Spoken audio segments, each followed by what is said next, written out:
ચાલો આજે જાણીએ અમદાવાદના એરિયાના નામ પાછળના કારણ. શરૂઆત કરીએ નરોડાથી. નર અને ઔડા બે નામ મળી બન્યું નરોડા. નરપતસિંહ ઔડાના નામ પરથી આવેલા આ વિસ્તારને પહેલા નૈશદપુરીના નામથી ઓળખાતું હતું. મણિનગર, જેના દરેક રસ્તા મનોરંજનથી ભરાઈ જાય, આ વિસ્તારનું નામ પડે છે શહેરના અગ્રણીઓમાંથી એક મણિલાલ રણછોડદાસ શેઠના નામ પરથી. હવે જોઈએ નારણપુરા.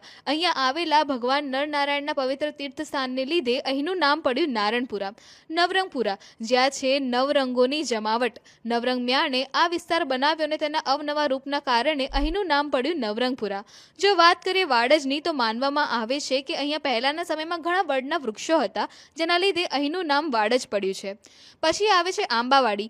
આજનું પરિમલ ગાર્ડન, ત્યાં પહેલા આંબા સરોવર હતું, જેના લીધે અહીંનું નામ આંબાવાડી પડ્યું. ડબગરવાડ, અહીંયા પહેલા 30થી વધુ તબલાની દુકાનો હતી, જેના લીધે નામ પડ્યું ડબગરવાડ. સીજી રોડ તો બધાને ખબર જ હશે. આ એરિયાનું નામ પડ્યું છે ચિમનભાઈ ગિરધરલાલના નામ પરથી, જે એક સમયે ખૂબ જ જાણીતા સેવક અને ઉદ્યોગપતિ હતા. ચલો હવે જોઈએ વસ્ત્રાપુર. પહેલા અહીંયા એક નાનકડું ગામ હતું, જેનું નામ વસ્ત્રાપુર રખાયું હતું. વસ્ત્રાલ, જ્યાં લાંબા સમયથી કપડાના બિઝનેસ ચાલે છે, જેના લીધે અહીંનું નામ વસ્ત્રાલ પડ્યું. વસ્ત્રાલ એટલે વસ્ત્રનો ખજાનો.